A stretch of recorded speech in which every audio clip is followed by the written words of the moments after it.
and talk about other things that he's been up to, like how to develop games and so on.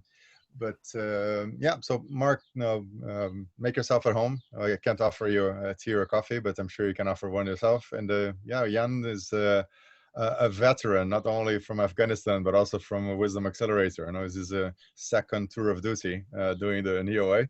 So yeah, the floor is yours. Oh, perfect. Thank you so much. It's a pleasure, and thank you so much for having me again here. And thanks for the happy birthdays. That's cute.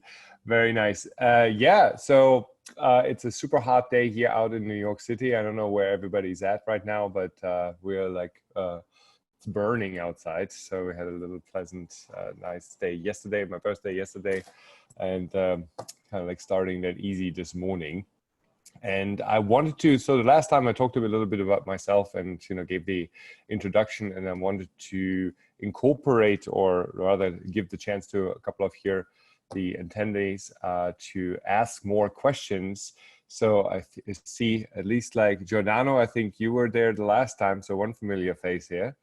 And anyone who is interested in the video game field itself, and then B, the military, and also, of course, the piloting and becoming a pilot, or joining the military. I'm more than happy to ask those or answer those questions. I think this is a great opportunity if you've never spoken to a pilot or a military pilot or a video game developer. So it's now, don't be shy. Please raise your hand. I think that's the best way to do this here in the forum, and then ask your question. And with that, I will start just by telling you a little bit about myself. So I'm originally, like Marcelo said, I'm originally from Germany. I started my career pretty young, directly from gymnasium, which is our high school, directly into the military. Back then, we still had like a mandatory drafted system. So I joined the forces wherever they put me. I did join the forces and already asked them I wanted to be deployed somewhere outside and do something with the work, something good there. And I was deployed back then to Sarajevo and Bosnia-Herzegovina, and was a truck driver. That's how I started my journey here in the military. A truck driver for hazmat, meaning ammunition and fuel, driving those done from different camps to the other camps and so forth. So that was the start of my journey. And I then started, I was interested in becoming a pilot, and applied for becoming an officer. In Germany, you have to be an officer in order to be able to become a pilot. Started that journey and really never thought back then that this could happen. So my generation very much was focused and influenced by the Tom Cruises, Top Gun, Maverick, Iceman, so the Top Gun generation. So when I started being interested in flying, of course, I wanted to become a jet pilot. That didn't happen because of allergies, long story short. However, so it was a very high goal. And if you take the normal application mode, you have about 4,800 in Germany, that is 4,800 people applying for these positions, and you have about 50 that go through to then go into training. And you have these different layers of training that you go through, and luckily when you go through everything successfully, you become a pilot.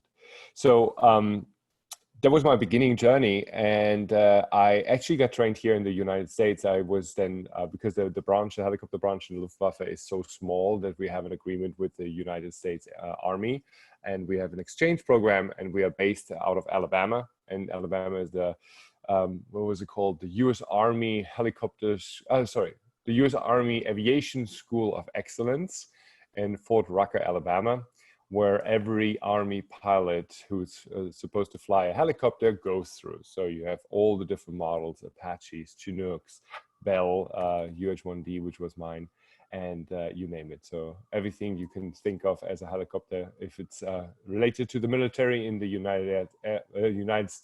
United States Army, it's then trained in Fort Rucker.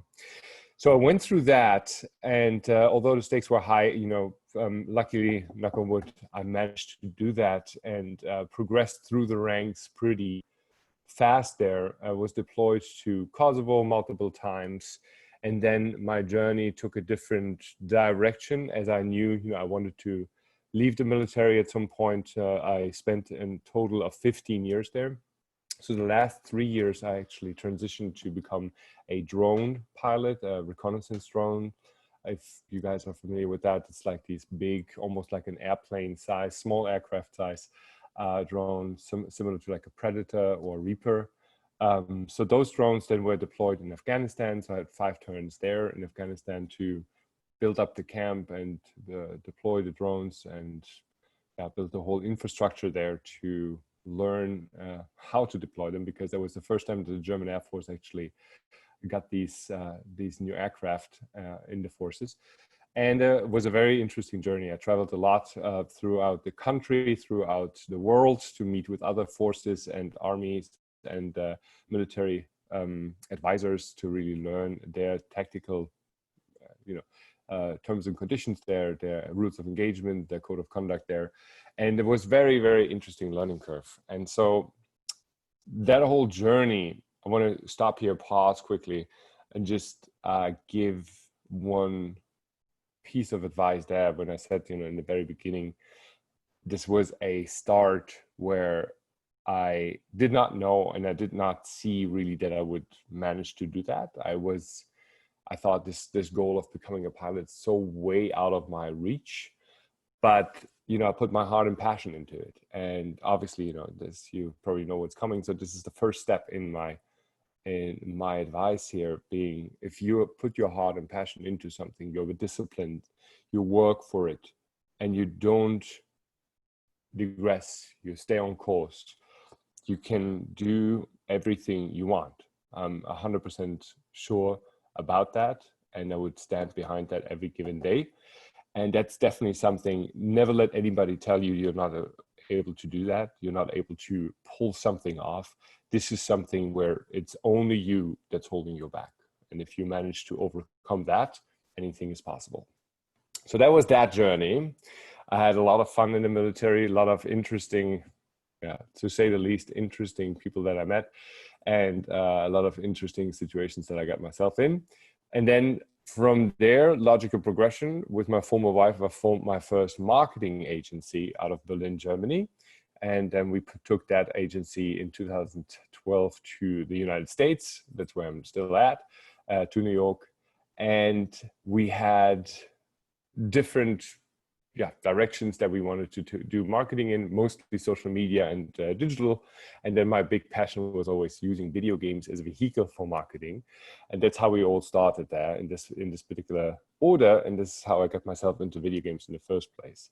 So we launched back then, 2015, we launched our first game as a marketing game with the animal rights organization PETA. And we had tremendous success in terms of downloads and exposure for the PETA brand. If you're not familiar with that organization, it's the people for the ethical treatment of animals. So it's an animal welfare, animal rights organization. And so their biggest issue was that they're very much perceived as a militant and aggressive group, because their soldiers, how they call them, basically the people that are executing a lot of the campaigns, are pretty straightforward and pretty, let me say, they have an interesting way of spreading the message and also getting their point across. So if you hear about people throwing color bombs against people that are wearing fur, that's most likely PETA. So however, we had a great success with that particular game. Great success, meaning we had 2.2 million downloads within the first year, 6.8 million shares and views on YouTube, Twitter, Facebook. So it was great in that term that we had exposure for the brand. And that was one of the most important things for the organization, specifically in places they had little to no standing and they have never been talked about, like Russia, Iraq, Saudi Arabia. So people would take the game, would play it, as you probably are familiar with. They would share recordings on YouTube and share this with other people, and talk about the game, talk about the organization, talk about the different causes the organization stands for, and just share the message just organically. So person here, a guy in Russia, would play the game, had 200,000 views on YouTube through its gameplay. So that was tremendous. And it was also, for me, amazing to see the sheer possibilities and the reach, the impact, so that the whole video game community can make. And if you tap into that, what potential there is and could be uncovered. And that fast forward led to me, after building my first organization, my first video game company, the second one now that I launched last year is called One Earth Rising. And we are focusing entirely on social impact combined with video games. So, and no, don't be afraid, there's nothing like an educational game, which we all know nobody wants to play because that's boring and no good. No, it's a great game that you want to play, that is made for you, the players, but that has a social impact component attached to it, and as well has educational elements. So to give you an example, our first game that we launched with is called Paraiso Island, and it's a disaster relief game. But we're not leading with that message. It's just a fun island simulation game, similar to Animal Crossing or The Sims. So just building your own island, having interactions with different characters, building an economy. So everything that's just fun if you're into simulation games. So that at the same time, we are sharing 30% of the revenue that we make with nonprofits that rebuild the Caribbean after the hurricanes. So there's a direct impact through everybody who participates in the game and purchase something in-game. And that's the first and frankly, the easiest step to just share revenue. But the next step is really coming up with good game ideas and gamified integrations within that gaming world that is still fun for the players, but has an impact in real life as well.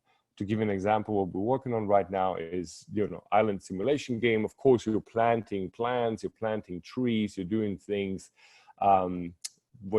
whatever you do in those environments. And so we're talking to a couple of big corporations, and what we want to get out of them is that for every 1,000 trees planted in the game, they commit to plant 1,000 trees in real life. So now you're there just playing a game and just having fun and planting your trees as you would normally do, and knowing that now every minute spent in this game, there's a new tree planted on this earth. And that's actually also a good argument to tell your parents, hey, I need to spend 20 more minutes, 20 more minutes, 20 more trees. Yeah, let me go on here. So that's, to give you an example that even with the everyday tools that you have at your disposal, thinking outside of the box and going one step further, thinking about the big picture, how you can use something that is being used by so many millions and even billions of people around the globe, using that to drive dialogue, to change perception, to educate in the best way possible. So it's not forced on people, but it's a cause and effect that people can experience through a micro world, which in our case is a video game. But all of you have things at your disposal left and right, which you maybe take for granted in your everyday life.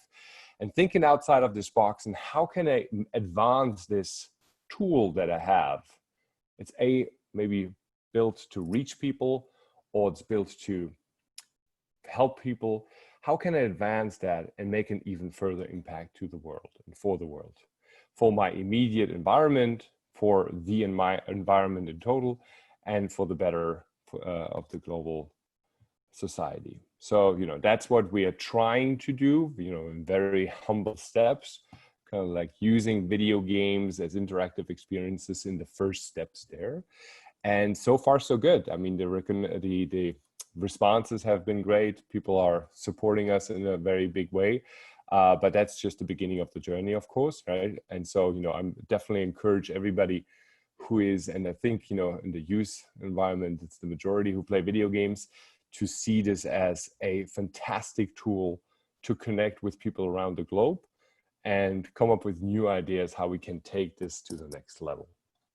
So that's a bit about myself, about my journey here and my background. And yeah, would love to hear from you if you have any questions, fire away, maybe about how to get into the video game business or whatever you want to do. If you want to be involved there, please let me know.